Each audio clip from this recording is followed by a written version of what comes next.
Tantor Audio, a division of Recorded Books, presents The Human Condition, 2nd edition, by Hannah Arendt, narrated by Elizabeth Wiley. Prologue.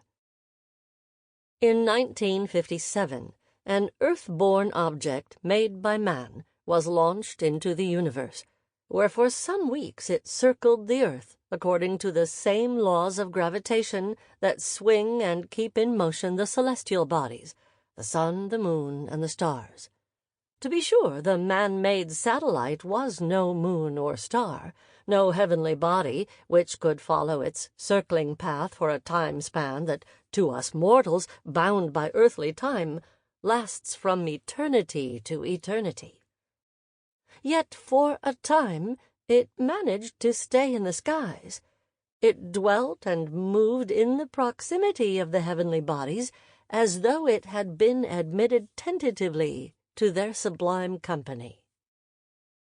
This event, second in importance to no other, not even to the splitting of an atom, would have been greeted with unmitigated joy if it had not been for the uncomfortable military and political circumstances attending it.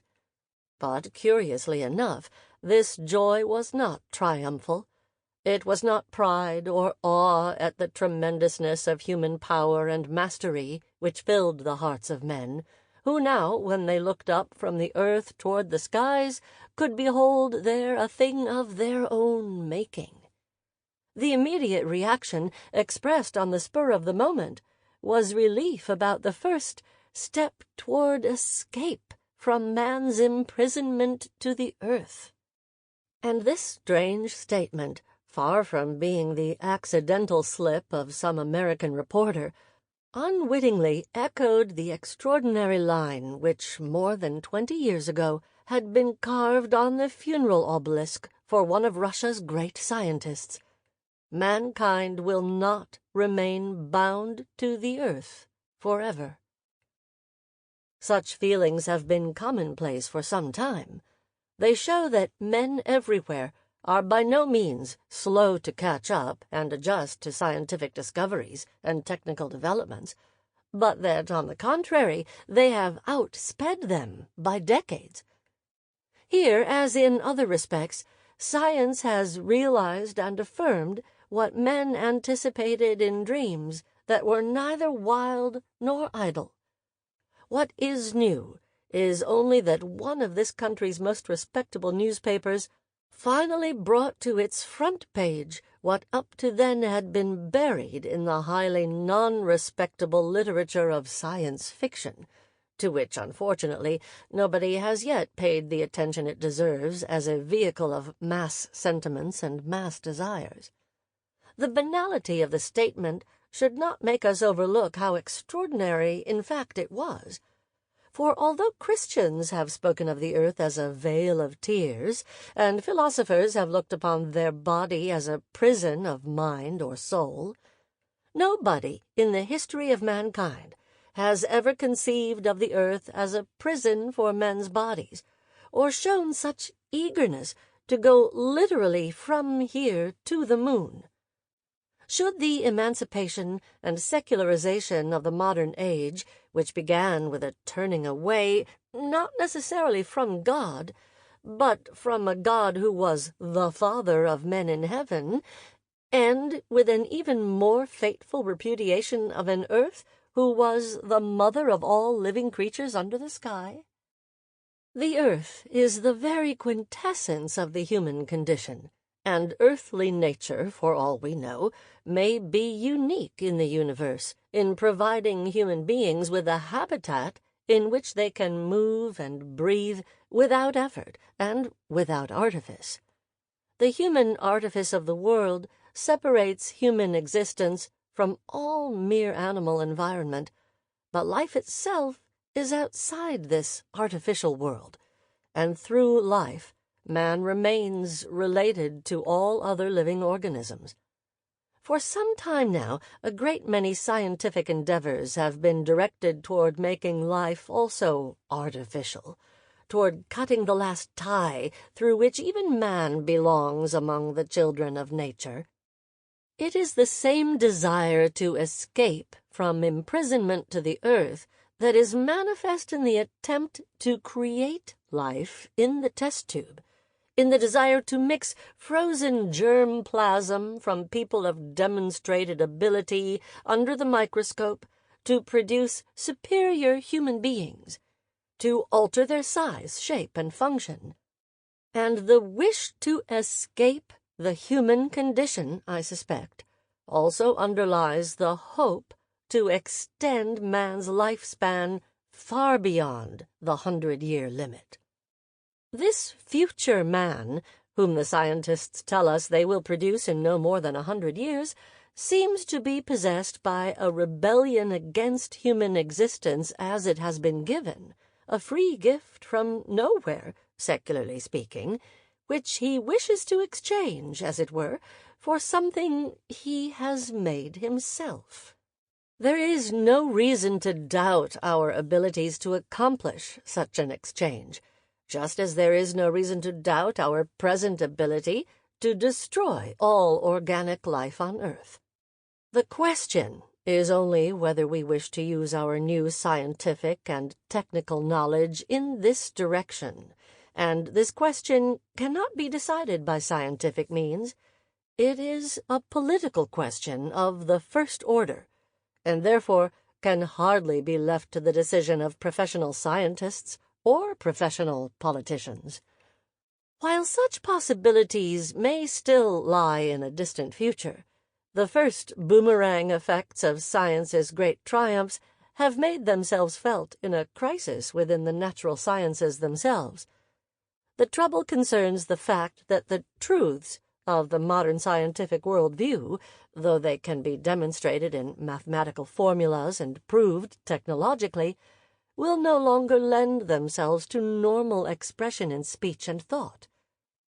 The moment these truths are spoken of conceptually and coherently, the resulting statements will be not perhaps as meaningless as a triangular circle, but much more so than a winged lion, Erwin Schrödinger. We do not yet know whether this situation is final, but it could be that we who are earth-bound creatures and have begun to act as though we were dwellers of the universe will forever be unable to understand, that is, to think and speak about the things which nevertheless we are able to do. In this case, it would be as though our brain, which constitutes the physical material condition of our thoughts, were unable to follow what we do, so that from now on we would indeed need artificial machines to do our thinking and speaking.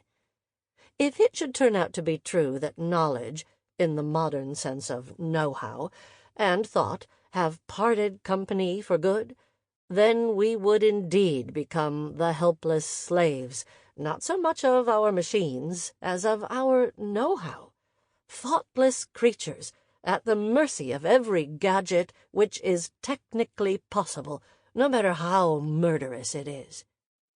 However, even apart from these last and yet uncertain consequences, the situation created by the sciences is of great political significance. Wherever the relevance of speech is at stake, matters become political by definition, for speech is what makes man a political being. If we would follow the advice, so frequently urged upon us, to adjust our cultural attitudes to the present status of scientific achievement, we would, in all earnest, adopt a way of life in which speech is no longer meaningful. For the sciences today have been forced to adopt a language of mathematical symbols, which, though it was originally meant only as an abbreviation for spoken statements, now contains statements that in no way can be translated back into speech. The reason why it may be wise to distrust the political judgment of scientists qua scientists is not primarily their lack of character, that they did not refuse to develop atomic weapons, or their naivete, that they did not understand that once these weapons were developed, they would be the last to be consulted about their use, but precisely the fact that they move in a world where speech has lost its power. And whatever men do or know or experience can make sense only to the extent that it can be spoken about. There may be truths beyond speech, and they may be of great relevance to man in the singular, that is, to man insofar as he is not a political being, whatever else he may be. Men in the plural, that is, men insofar as they live and move and act in this world, can experience meaningfulness only because they can talk with and make sense to each other and to themselves. Closer at hand, and perhaps equally decisive, is another no less threatening event. This is the advent of automation, which in a few decades probably will empty the factories and liberate mankind from its oldest and most natural burden, the burden of laboring and the bondage to necessity. Here, too, a fundamental aspect of the human condition is at stake, but the rebellion against it, the wish to be liberated from labor's toil and trouble, is not modern, but as old as recorded history. Freedom from labor itself is not new. It once belonged among the most firmly established privileges of the few. In this instance, it seems as though scientific progress and technical developments had been only taken advantage of to achieve something about which all former ages dreamed, but which none had been able to realize. However, this is so only in appearance. The modern age has carried with it a theoretical glorification of labor, and has resulted in a factual transformation of the whole society into a laboring society. The fulfillment of the wish, therefore, like the fulfillment of wishes in fairy tales, comes at a moment when it can only be self-defeating. It is a society of laborers which is about to be liberated from the fetters of labor, and this society does no longer know of those other higher and more meaningful activities for the sake of which this freedom would deserve to be won. Within this society, which is egalitarian because this is labor's way of making men live together, there is no class left, no aristocracy of either a political or spiritual nature from which a restoration of the other capacities of man could start anew. Even presidents, kings, and prime ministers think of their offices in terms of a job necessary for the life of society, and among the intellectuals only solitary individuals are left who consider what they are doing in terms of work, and not in terms of making a living. What we are confronted with is the prospect of a society of laborers without labor, that is, without the only activity left to them.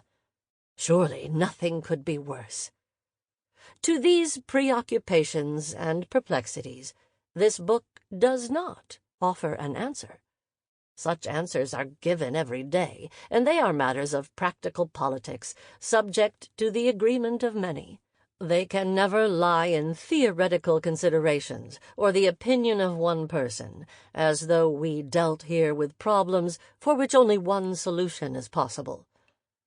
What I propose in the following is a reconsideration of the human condition from the vantage point of our newest experiences and our most recent fears.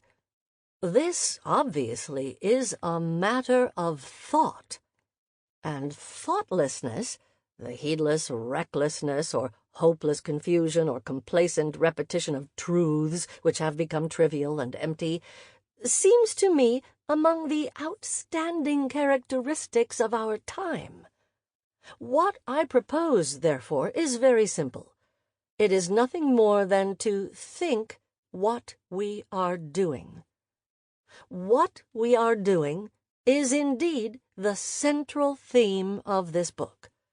It deals only with the most elementary articulations of the human condition, with those activities that traditionally, as well as according to a current opinion, are within the range of every human being.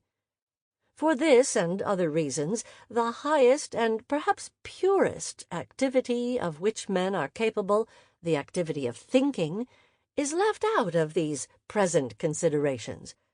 Systematically, therefore, the book is limited to a discussion of labor, work, and action, which forms its 3 central chapters. Historically, I deal in a last chapter with the modern age, and throughout the book with the various constellations within the hierarchy of activities as we know them from Western history. However, the modern age is not the same as the modern world.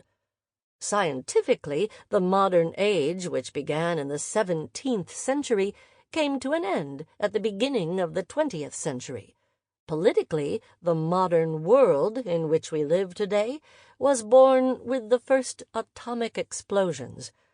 I do not discuss this modern world, against whose background this book was written. I confine myself, on the one hand, to an analysis of those general human capacities which grow out of the human condition and are permanent, that is, which cannot be irretrievably lost so long as the human condition itself is not changed. The purpose of the historical analysis, on the other hand, is to trace back modern world alienation, its twofold flight from the earth into the universe, and from the world into the self, to its origins, in order to arrive at an understanding of the nature of society as it had developed and presented itself at the very moment when it was overcome by the advent of a new and yet unknown age. Chapter 1. The Human Condition. 1. Vita activa and the human condition. With the term vita activa, I propose to designate 3 fundamental human activities: labor, work, and action. They are fundamental because each corresponds to one of the basic conditions under which life on earth has been given to man.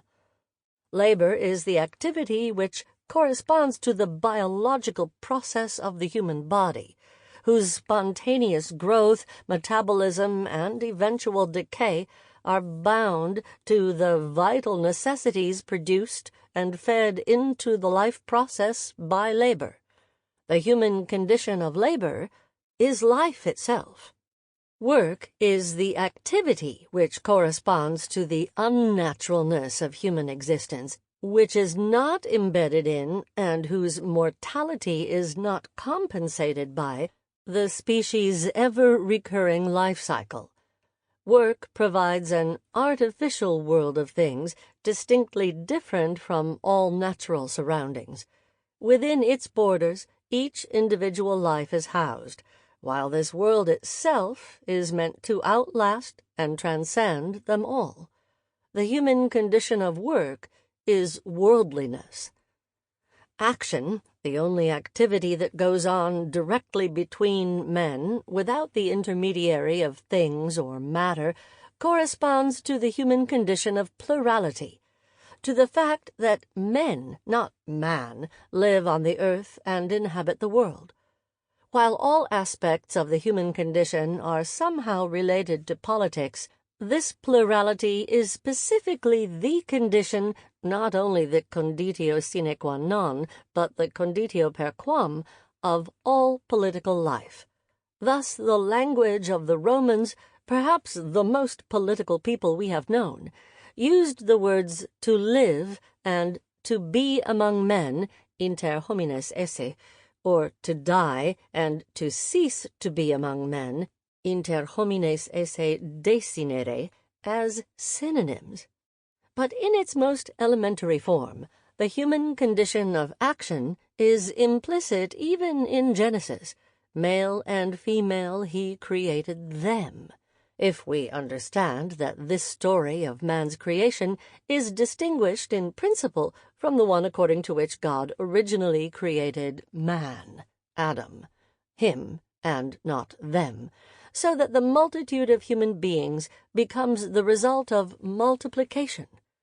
Action would be an unnecessary luxury, a capricious interference with general laws of behavior, if men were endlessly reproducible repetitions of the same model, whose nature or essence was the same for all, and as predictable as the nature or essence of any other thing. Plurality is the condition of human action, because we are all the same, that is, human, in such a way that nobody is ever the same as anyone else who ever lived, lives, or will live. Note: in the analysis of post-classical political thought, it is often quite illuminating to find out which of the two biblical versions of the creation story is cited. Thus, it is highly characteristic of the difference between the teaching of Jesus of Nazareth and of Paul that Jesus, discussing the relationship between man and wife, refers to Genesis chapter 1, verse 27. Have ye not read that he which made them at the beginning made them male and female? Matthew chapter 19, verse 4. Whereas Paul, on a similar occasion, insists that the woman was created of the man, and hence for the man, even though he then somewhat attenuates the dependence, neither is the man without the woman, neither the woman without the man. 1 Corinthians chapter 11, verses 8 through 12. The difference indicates much more than a different attitude to the role of woman. For Jesus, faith was closely related to action. For Paul, faith was primarily related to salvation. Especially interesting in this respect is Augustine, who not only ignores Genesis chapter 1, verse 27 altogether, but sees the difference between man and animal in that man was created unum ac singulum, whereas all animals were ordered to come into being several at once, plura simul usit existere. To Augustine, the creation story offers a welcome opportunity to stress the species character of animal life as distinguished from the singularity of human existence. All three activities and their corresponding conditions are intimately connected with the most general condition of human existence, birth and death, natality and mortality. Labor assures not only individual survival, but the life of the species. Work and its product, the human artifact, bestow a measure of permanence and durability upon the futility of mortal life and the fleeting character of human time. Action, insofar as it engages in founding and preserving political bodies, creates the condition for remembrance, that is, for history. Labor and work, as well as action, are also rooted in natality insofar as they have the task to provide and preserve the world to foresee and reckon with the constant influx of newcomers who are born into the world as strangers. However, of the three, action has the closest connection with the human condition of natality. The new beginning inherent in birth can make itself felt in the world only because the newcomer possesses the capacity of beginning something anew, that is, of acting. In this sense of initiative, an element of action, and therefore of natality, is inherent in all human activities. Moreover, since action is the political activity par excellence, natality and not mortality may be the central category of political as distinguished from metaphysical thought.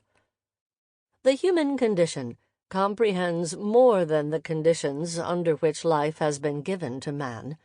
Men are conditioned beings because everything they come in contact with turns immediately into a condition of their existence.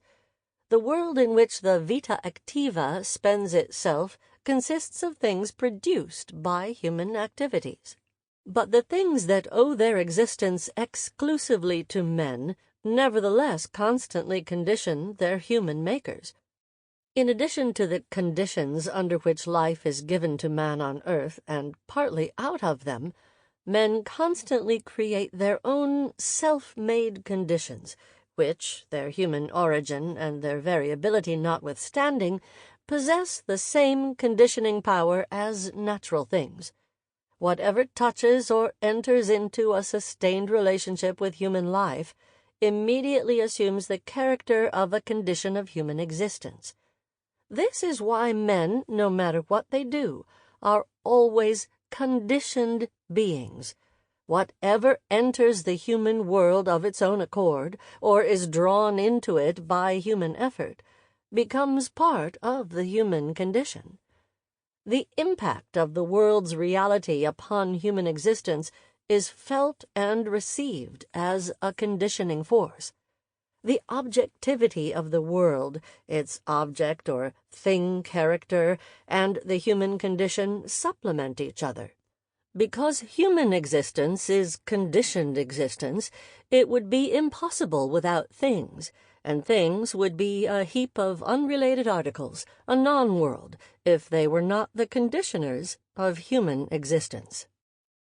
To avoid misunderstanding, the human condition is not the same as human nature, and the sum total of human activities and capabilities which correspond to the human condition does not constitute anything like human nature.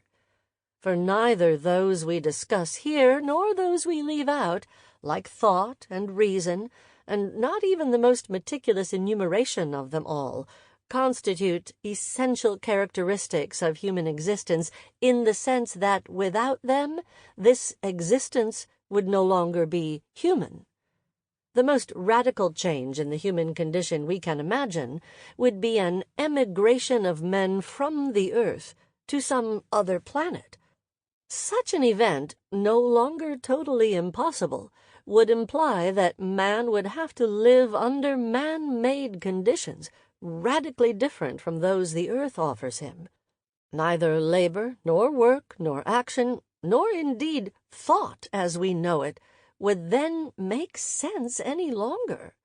Yet even these hypothetical wanderers from the earth would still be human. But the only statement we could make regarding their nature is that they are still conditioned beings, even though their condition is now self-made to a considerable extent. The problem of human nature, the Augustinian quaestio mihi factus sum, a question have I become for myself, seems unanswerable in both its individual psychological sense and its general philosophical sense. It is highly unlikely that we, who can know, determine, and define the natural essences of all things surrounding us, which we are not, should ever be able to do the same for ourselves. This would be like jumping over our own shadows. Moreover, nothing entitles us to assume that man has a nature or essence in the same sense as other things. In other words, if we have a nature or essence, then surely only a God could know and define it, and the first prerequisite would be that he be able to speak about a who as though it were a what. Note: Augustine, who is usually credited with having been the first to raise the so-called anthropological question in philosophy, knew this quite well.